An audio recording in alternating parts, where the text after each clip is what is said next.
This is The Minimum Commitment, film theory in small doses. Some of the most interesting conflicts in film are not built around hatred. They are built around recognition. Two people looking at each other and realizing they want the same thing, but chose different paths to reach it. I'm Don Lawler, film scholar, sound obsessive, and someone fascinated by characters who confuse survival with identity. Let's get into it.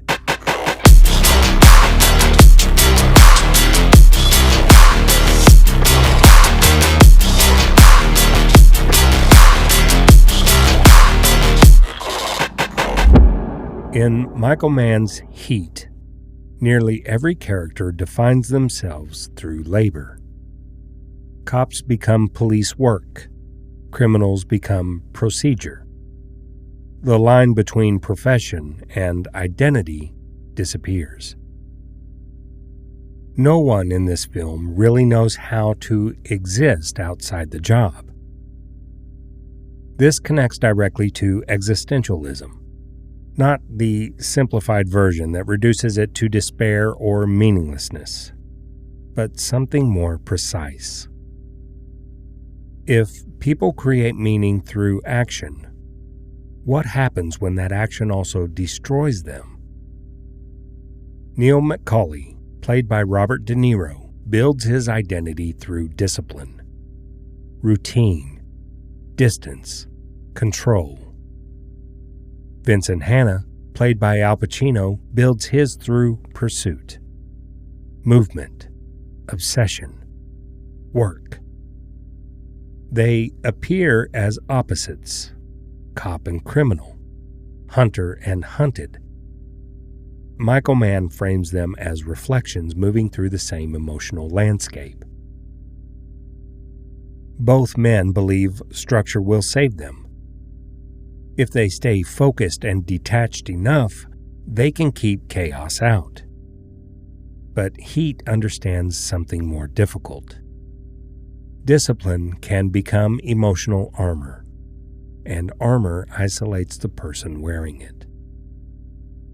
Both men believe control will protect them from collapse. Both are wrong. There's a reason Heat spends so much time on process. People sitting in parked cars, watching through binoculars, listening through headsets, checking watches. Even stillness feels like the established way of doing things. Neil moves like a man following a blueprint that only he can read. Every action is measured, every movement deliberate. The crew assembles weapons with surgical focus. Conversations stay short. Emotion is treated as interference. Vincent operates differently, but the rhythm is the same. Crime scenes, surveillance photos, late-night drives, stacks of evidence beside cold coffee. His life is constant motion. Director Michael Mann lingers on routine because it's what keeps these men stable. Not the violence, not the money, the structure. The sense that the world still holds together as long as the procedure does. And the mechanics matter. We learn how they think by watching them prepare. But beneath that precision sits a problem. What happens when routine becomes the only thing holding you together? Once identity depends entirely on process, losing control no longer feels like failure. It feels like annihilation. Existentialism, at its core, asks how people create meaning, and what happens when that meaning destabilizes. In Heat, meaning is built through action, through discipline, expertise, and ritual. Neil knows who he is when planning a robbery. Vincent knows who he is when chasing someone through the night. The work gives them structure.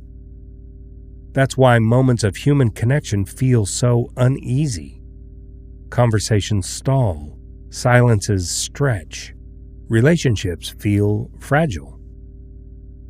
Neil can execute a robbery flawlessly, but struggles with emotional exposure when Edie, played by Amy Brenneman, enters his life. Vincent can read a crime scene instantly, but cannot sustain his marriage. The closer they move toward emotional honesty, the more uncertain they become. Because without the job, who are they? And beneath all the control sits something simple. Both men want peace. Neil wants escape. Vincent wants clarity. But they search for it through systems that make peace impossible. Their identities, built for survival, trap them in motion. And neither fully understands that until it's too late. Neil McCauley lives by a rule. Guy told me one time,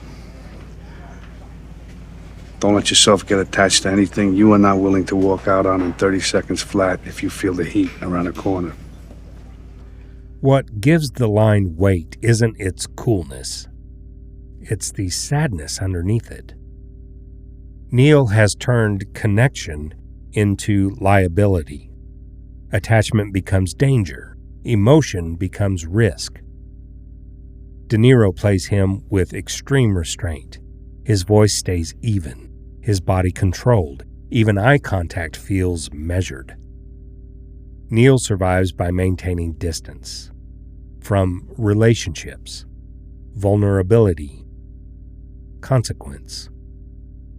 In existential terms, he builds identity through discipline because discipline reduces risk. But the film exposes the flaw. Connection breaks through anyway. Edie enters quietly, a conversation in a shared space, and suddenly, Neil begins to imagine something beyond survival. Not another score. A life. And Michael Mann shifts the rhythm. Scenes slow down, silence softens. For a moment, Neil feels less mechanical. But existentialism is always about choice, and eventually Neil faces his. Freedom or identity. Escape with Edie or return to the system that defines him. Neil knows how to survive. He just doesn't know how to stop. If Neil survives through distance, Vincent survives through movement. Forward motion, the next lead, the next case. Pacino plays him as a man leaking pressure. Louder, faster, unpredictable. But beneath that volatility is the same structure. Both men build identity through profession. Both depend on routine. Both struggle outside of it. Vincent's life is pursuit. Michael Mann keeps him in motion, driving, scanning, listening, processing. Even at rest, he feels active, like his mind can't shut off. That obsession erodes everything around him. His marriage doesn't fail because he lacks care. It fails because he's only fully alive during the hunt. Work gives him clarity. Outside it, he fragments. Heat captures a painful contradiction. The thing that gives life meaning can also destroy the ability to live it. Vincent keeps moving to avoid stillness, because stillness creates silence, and silence might force him to confront what's underneath. so he continues, which makes him the perfect mirror to Neil. One hides in discipline, the other in momentum. Both are running from the same fear. The diner scene works because it removes performance. For a few minutes, Neil and Vincent stop being cop and criminal. They become two men who understand each other completely. There's no hostility, no spectacle, just recognition. Neither condemns the other, because to do so would require pretending they are fundamentally different. They are not. Both built their lives around control through profession. Different methods, same result. Isolation. The scene feels intimate because it's the only time they speak plainly. Not emotionally, honestly. Michael Mann directs it with restraint, simple framing, patient pacing, silences allowed to sit. And within that small space, both acknowledge something inevitable. If necessary, they will kill each other, not with triumph, but with understanding. The scene becomes the thesis of the film, not a confrontation, but a recognition. Two men seeing themselves reflected back. For most of Heat, both men believe control can be maintained. Stay disciplined, stay focused, and the system holds. But the final act is about to collapse. The robbery aftermath shifts everything. Until now, professionalism created stability. Now emotion enters. Frustration, obsession, personal investment. And both began breaking their own codes. Neil, who preached detachment, can't walk away. Not because he loses intelligence, but because control was never complete. Vincent reaches the end of his pursuit, but there's no satisfaction waiting. No repaired life, no clarity, only continuation. In the final moments, the film lands on a simple, devastating idea. Neil and Vincent spent so much time surviving that they never learned how to live. Heat is not about cops and robbers. It's about people trying to hold themselves together through control. And the tragedy is this. Both men glimpse another life, but no longer know how to exist inside it. Their professions gave them structure. Then, eventually, took everything else. That's your thought for the day.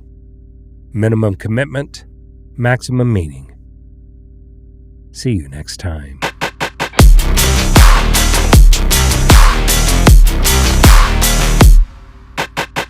The Minimum Commitment is produced, recorded, and edited by Don Lawler. Music by Out of Flux.